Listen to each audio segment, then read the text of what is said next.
Hey guys, I'm Sage Valentine and I'm back here to review another episode of AMC's The Walking Dead Season 9.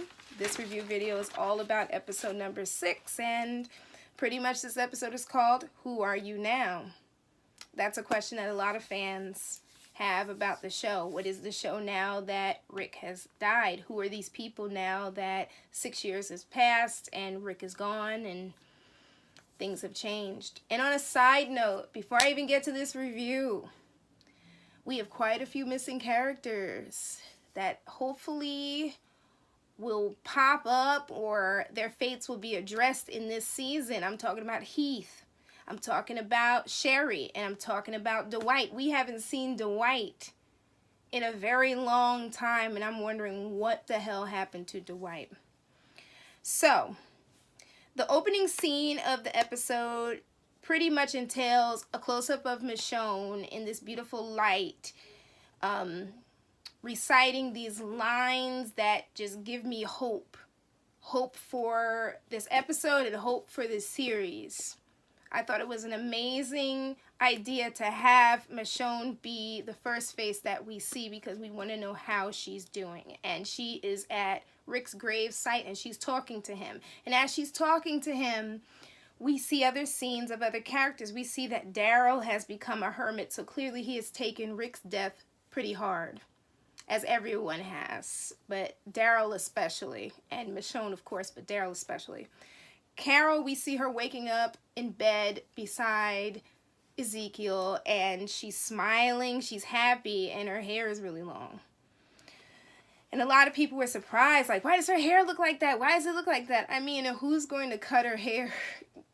They don't have, like, barbers and stuff, and maybe she's at the point where she's happy and she's well-adjusted and she's okay with her hair, but I was surprised that she even had long hair. Like, wow. Then we see Michonne, and she stops by this van covered in moss or ivy or something, and inside of the van she finds a cigar box filled with toys and pulls out this cowboy action figure in particular because that figure reminds her of Rick, and it reminded me as well, and I think they said it on Talking Dead as well. And it was revealed that that particular action figure was created after one of the Walking Dead posters. I believe that came from season 1. We see Daryl coming upon a tree walker, and this walker has like a worm sticking out of its ear, and this bird pops up on his shoulder and it takes the worm and it feeds her babies with it. And I thought the whole like digital bird thing was wild anyway, because for a while we haven't really seen animals in a really long time in the series. So yeah, this is definitely a new beginning. So the final thing that Michonne says in that scene is that she's doing all of this going on for him, and she hasn't given up, and she refuses to give up. She never will. And then she leaves, and we see the remnants of the bridge that Rick blew up 6 years prior. Excuse me. So Judith ran off from the group in the woods. So she was not out there by herself. She ran off. Sounds familiar? Kind of like when Carl used to go off on his own, or the instances when Rick would kind of go off on his own. Yeah, she's definitely her brother's sister and her father's child. So the group that she had been with included Rosita, Laura, Eugene, and Aaron. And when they see Judith rolling up with Magna's group, they are iffy about that group, and they have every right to be. Regardless of the fact that I'm one of those people, as I've said numerous times, who's read the comic books, you still have to kind of side-eye Magna's group for a little bit, because you don't know how the writers are going to go. Are they going to make that group like it is in the comic book, or are they going to make that group's storyline differently? But I could see how they were iffy about the group because they didn't know anything about them. And Judith wanted to help them. She obviously saved them. We saw the end of episode 5 and she saved them. She can't understand why everybody's being iffy. She doesn't know. She still has that innocence. So we see Eugene taking down a tiny walker herd. It was maybe like 3 or 4 walkers that came in the area. And he did so like the badass that he's become. He's not the same scared Eugene. He has really stepped his game up. And Judith basically tells the group, listen, if Magna's group doesn't come with us, then I'm not going. As I said before, she definitely is her father's child. So the kingdom's falling apart. Jerry calls Carol a queen, and I'm just like, yeah, she's definitely married to Ezekiel. So we get a taste of teenage Henry, and he comes complete with his teenage attitude that Ezekiel shuts down. The kingdom is falling apart, and I agree with Henry that they do need somebody who knows what they're doing to fix what's going on. But Ezekiel is not feeling Henry's tone, and clearly Ezekiel has become the father that Henry needs, because when he puts his foot down, Henry goes silent. And it's funny to see Ezekiel as regular Ezekiel and not theatrical Shakespearean Ezekiel. It's really weird. But anyway, Henry's whole like storyline with this wanting to be the apprentice of Earl the blacksmith comes straight from the comic book, because that was Carl's story. Yeah. So basically Henry is Carl in this situation, and Ezekiel is Rick in the situation, because at first Rick in the comic book was like, no, you're not going over there. It's not safe. I can see the parallels in the TV show as they pertain to the comic book and vice versa. But Carol's like, you know what? Henry's not wrong. They do need somebody, and they need to allow Henry to go to Hilltop and learn from Earl the blacksmith. And Ezekiel's like, well, I just want him to be safe. Yeah, he's definitely like Rick was in the comic book. So Magna and her group are pretty surprised by Alexandria, especially the walls outside, but Magna doesn't trust it. This situation reminds me of season 5 when Team Family rolled up in front of Alexandria and they didn't trust it either. It's amazing how things come around full circle. But Judith is just like, you know what? You guys are going to be safe here. This is Alexandria. And they enter with the rest of the group, and they're just in awe of everything they see. Alexandria looks a whole lot better, in my opinion, than it did back last season and in the aftermath of the season before that. Remember, with the fires and such. It looks good with the windmills and everything. Even the church has become a kind of pseudo town hall for the council. It's really cute. So everybody at Alexandria kind of drops what they're doing when they see these people enter, and they come to greet the people. And then Michonne rides in, and there's a hush over the crowd. And she is none too happy to see this new group. And I'm wondering why. Like, what happened from the time after Rick blew up the bridge until now? Something bad had to have happened for Michonne to change her tune. I really don't believe that it's just her grieving. I think there's more to that.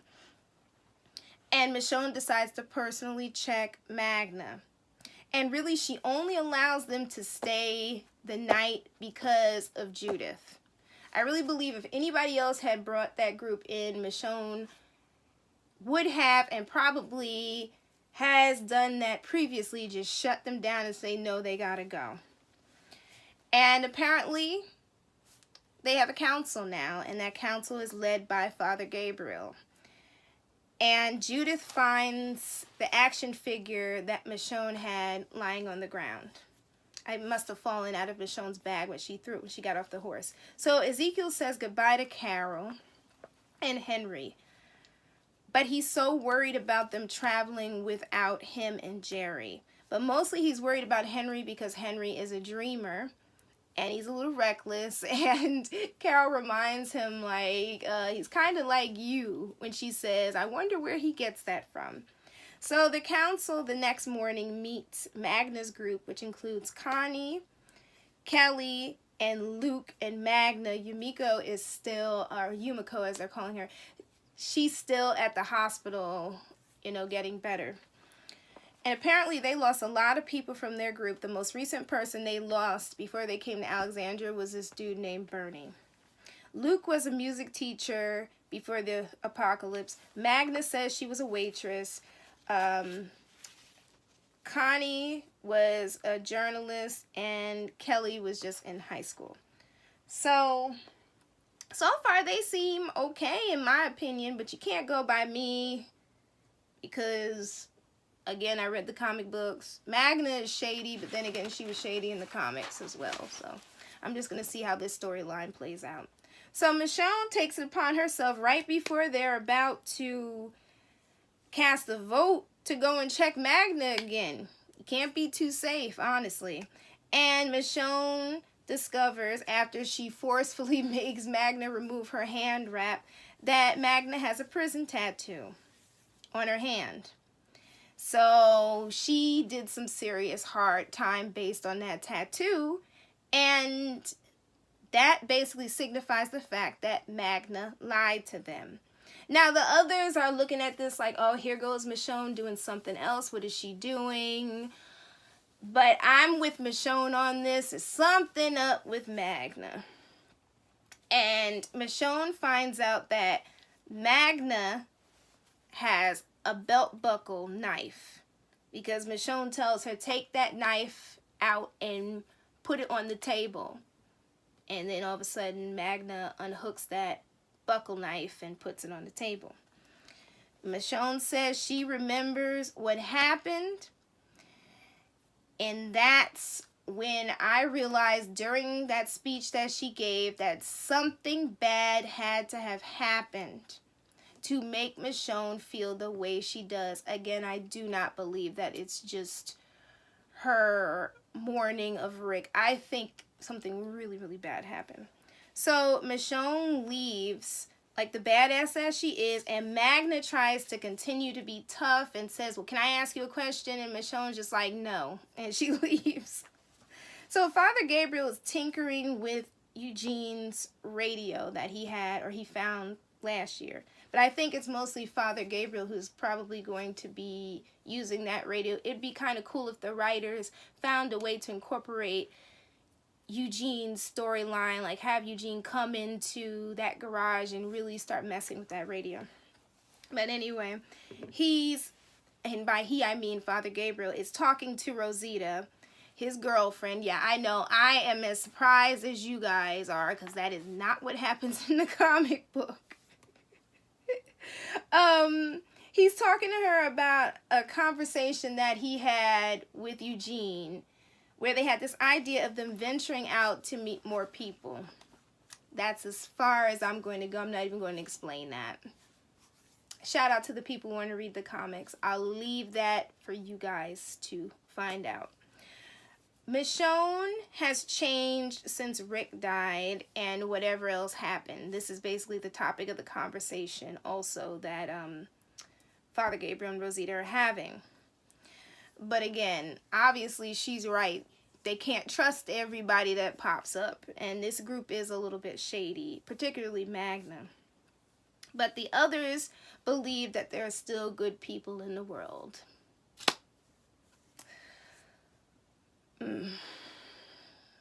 Let's continue this review.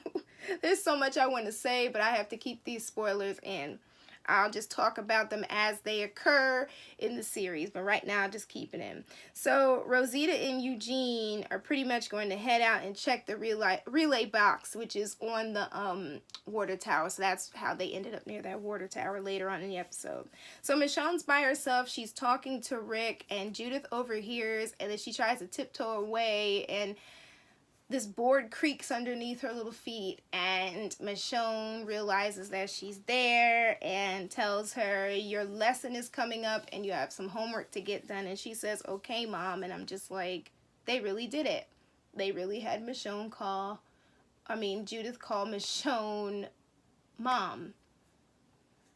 And the reaction to that was not a bad reaction from the fans, because Michonne has become a mother figure to this child. She's the only mother that Judith knows, so can't say that I'm surprised. So Henry decides to go off all gung-ho and follow the screams of this random woman that he and Carol hear screaming down some alleyway. And I'm just like, dude, where are you going? What are you doing? Like, this is not good. This is a trap. It has to be, and lo and behold, it is. And the trap was set by the saviors, who look worse for wear. Like, they look raggedy. They look a hot mess. And 6 years has been very detrimental to them. And Carol pops up with her bow and arrow. And then we see Eugene and Rosita, and they're traveling to the water tower, and Eugene is kind of trying to tell Rosita that he has feelings for her, and he's a bit jealous of her relationship with Father Gabriel. And they find fresh tracks on the ground, and those tracks are heading east, but Eugene and Rosita are heading west. Now, Sadiq says to Magna in the group that Yumiko is okay, but she has a concussion and she's a bit dehydrated. Luke tries to ask Sadiq about what happened to make everybody change. Because Sadiq says, listen, the group brought me in.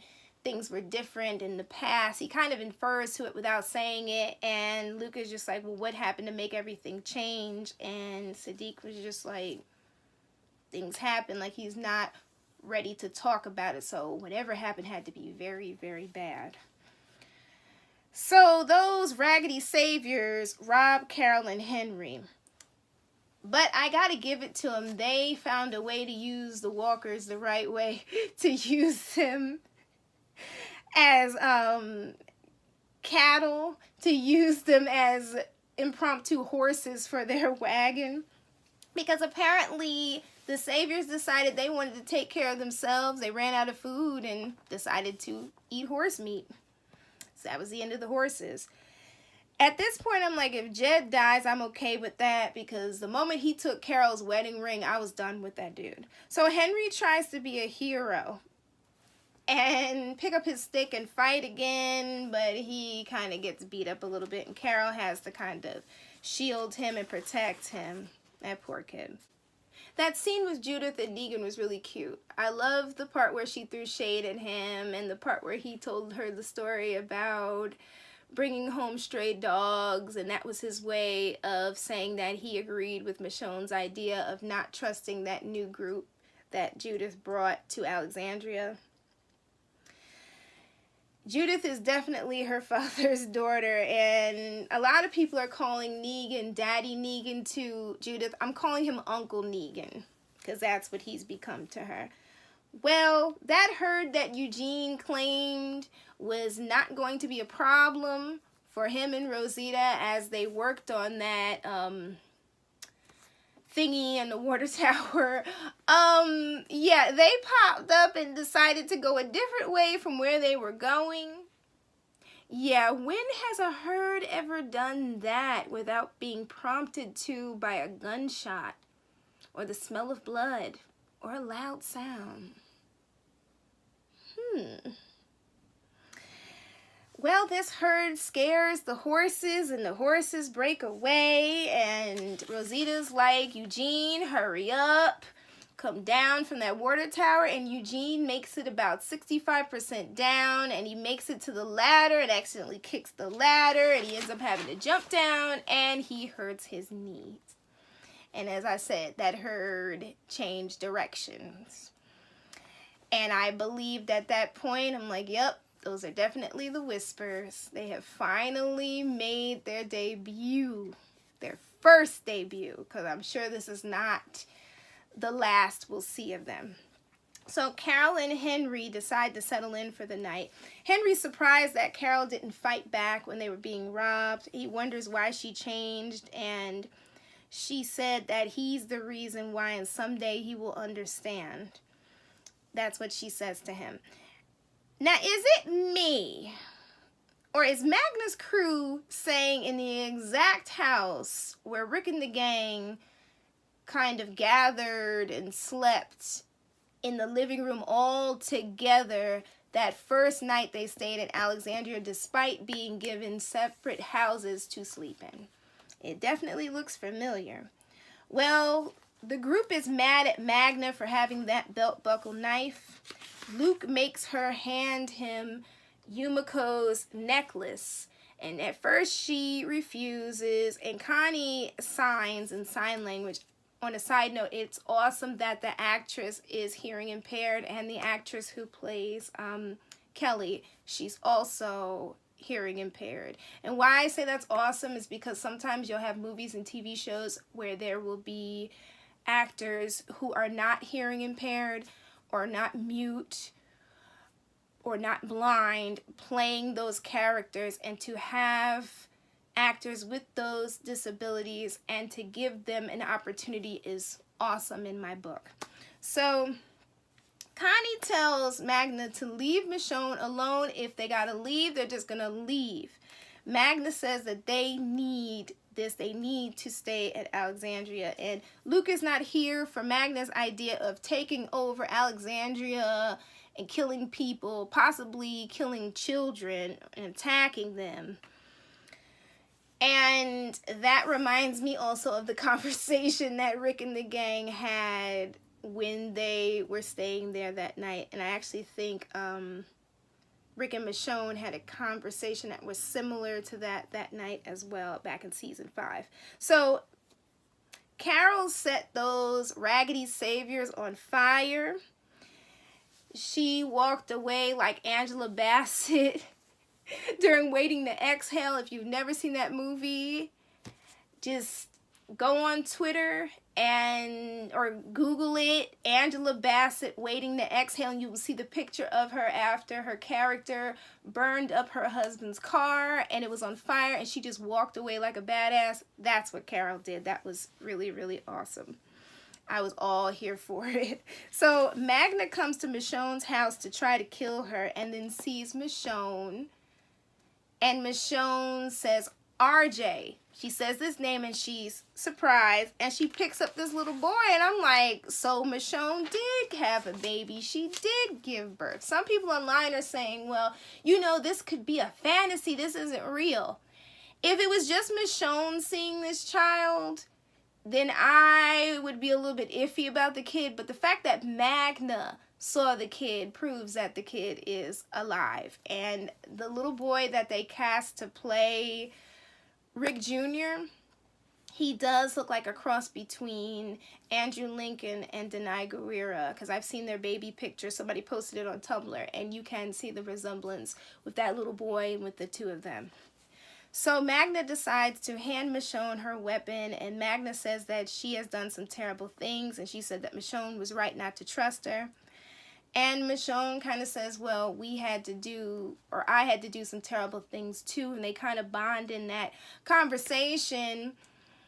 And I thought it was really sweet. And you're probably saying, how could it be sweet that Michonne and Magna are bonding? Because that's one way that Michonne was changed in terms of these people. Like, I guess she was able in that scene to see herself in Magna, like who Michonne was a long time ago. Because when they came to Alexandria, Michonne was pretty open-minded about Alexandria, if I remember correctly.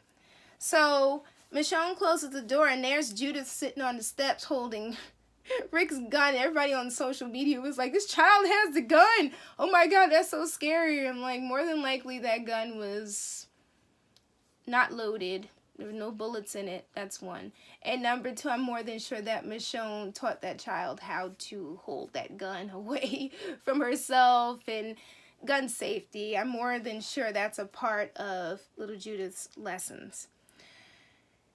And Michonne talks to Judith, and Judith asks, well, how come you won't let the people stay here? And Michonne says to Judith, you'll understand why someday. And Judith says to Michonne she knows that Michonne talks to Carl and to Rick. And she says that she is starting to forget the sound of their voices. That part definitely made me really, really sad. I was like, man, she was young, but still, that's so sad. And it's not like they have like videos on their phones or videos on computers and stuff. Like, once that sound or that memory is gone, it's just gone. So RJ runs to Michonne and says that he's hungry, and she picks him up, and he definitely looks like a cross between Denai Guerrero and Andrew Lincoln. It's a cute little boy. So Rosita and Eugene continue to run from the walkers, and Rosita refuses to allow Eugene to give up despite the fact that he feels like he's holding her back. Henry apologizes to Carol, and they continue on their way. They come upon Daryl, and they end up giving him a ride, and the way that Daryl looks at Carol is heartbreaking. So sad. We see Michonne, she's getting dressed, and on her lower back to the left, there's a keloid scar of an X. I'm more than sure the writers are going to explain to us what happened. Hopefully it didn't happen to her while she was pregnant, because that would be so messed up. Michonne puts on Rick's shirt, and then she comes outside to tell Magna's group that she's going to escort them to the hilltop so they can meet the leader, who is more than likely Enid, because episode 5 was not only Andrew Lincoln's final episode, but apparently it was Lauren Cohan, who plays Maggie, her final episode. That doesn't mean that she's not going to come back, because supposedly she was cast in a pilot for a show that's supposed to air on ABC, but we haven't heard much about that, but rumor has it that it hasn't been picked up. I don't know how true that rumor is. I'm just waiting to see how all that news comes together. But Michonne is going to escort them, but she's bringing Sadiq with her so that he can keep an eye on Yumiko. Then we see Rosita and Eugene, and they slide down this hill or something, and they cover themselves with mud, and we see this walker herd walking past above their heads, and you hear one saying, "Where are they?" Something about them being in the area and they have to find them or something to that effect. And ladies and gentlemen, those were 3 Whisperers. So say hello to the Whisperers. They are here. Their storyline is very, very interesting. It is one of my favorite storylines from the comic book, and I will just leave it at that. I will not spoil it for you, but you're definitely going to enjoy it. And I don't know who it was that wrote this episode, but they did an amazing job, and hopefully they write more episodes. I think Angela Kang is doing a marvelous job as the showrunner of Walking Dead Season 9. I fully trust her with all of these storylines, especially the ones coming directly from the comic book. But you all take care. I'm Sage Valentine, and I will be back next Monday to do a review of episode 7. I can't believe there are 2 episodes left, and then we're headed to the mid-season finale, and I think within 2 weeks after that, I'll probably be at Walker Stalker again. This will be year 5 for me, so yeah. So I love you guys. Take care, and let me know what you thought of this episode, and don't forget to subscribe to my channel. Bye, guys. Love you all. Bye.